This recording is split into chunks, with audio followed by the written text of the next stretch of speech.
hard, but he did go the other way. He And did. that's what you need him to do. A big power hitter, normally pull happy, normally swinging from the heels. But he goes to right field twice, plunks a two-run double, his first RBI situation back in the fifth, and rolls one through the right side here in the seventh. Here is Logan O'Hoppe, and he cranks one down the ground, down third, fair ball over the bag and down the left field line. Ortiz will score. O'Hoppe on his way to second. The left fielder Pastor's throw is cut off. O'Hoppe dives in head first with a ribby double, and the Blue Claws take a 6-1 lead.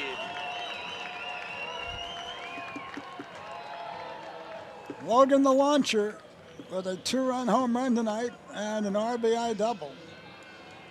I'll tell you what, Greg, for catcher, he's not a slowpoke either. He's not a lumber. He can move a little bit. Oh, yeah, no, he's a good athlete for Yeah. sure. Well, he showed pop last year at I'm sorry, not last year, 2019 at Williamsport. They had him in alternate site last Right. year, the big league, summer camp. Curveball outside to Rudy Rowe to the count, 1 ball, no strikes. And he had never played above short season going into, Yeah, and they put him at the alternate. and they put him training. at the alternate site. I mean, I think that shows you all you need to know. And they had him play in the late innings of Phillies exhibition games this season. This spring, too, Yeah. yeah. Wrote the batter. He's 1 for 2. And swings over a breaking ball from Nick Ernst. And the count is 1 ball and 1 strike. So, yeah, they really like him. You can tell. He played for Tank. Right. Logan O'Hoppe did. Played for Chris Adamson, the Blue Cross manager in Australia, for the Adelaide Giants in the 2019-20 season. Remember, they have it's their summer, but it's our winter. So the season stretches from, I think they started December and play into February.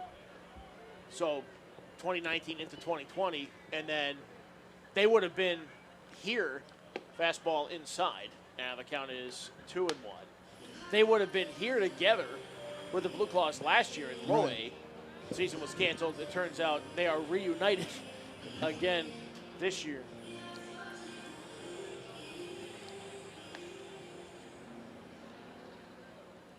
So O'Hoppe and Ortiz, the 3 and 4 hitters for the Blue Claws, have driven in 3 runs apiece. Ortiz a 2-run single, O'Hoppe a 2-run homer, and then Ortiz an RBI single here in the 7th, and O'Hoppe an RBI double. And O'Hoppe has a lot of people on hand here tonight, by the way. 2 balls and 1 strike on Rudy Rote with 2 down.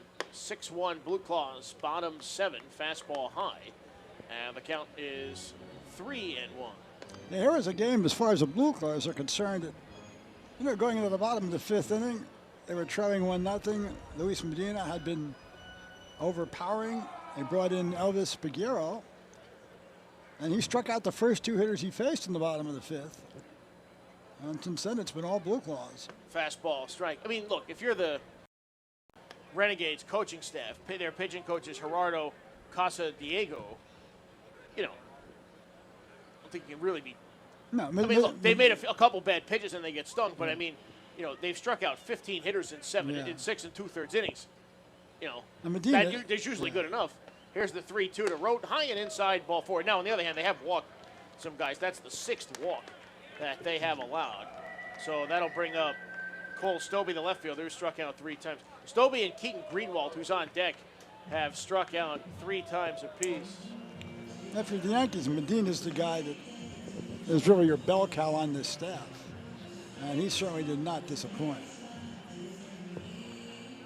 And he threw 4 innings of shutout ball, struck out 6, walked just 1, allowed 1 hit, a clean single to center by Rote.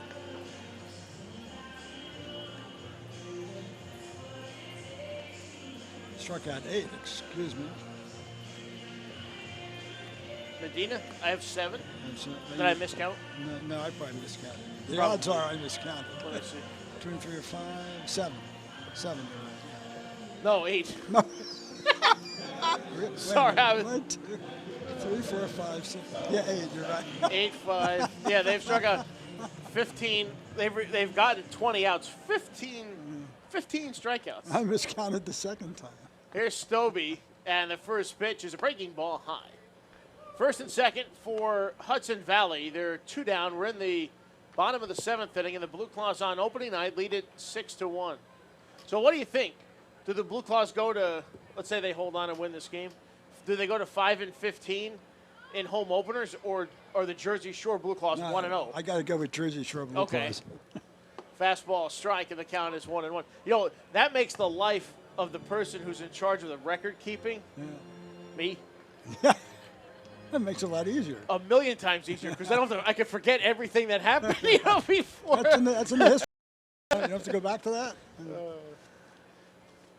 1-1 the count on Stobie, and the pitch on the way. Breaking ball strike, 1-2.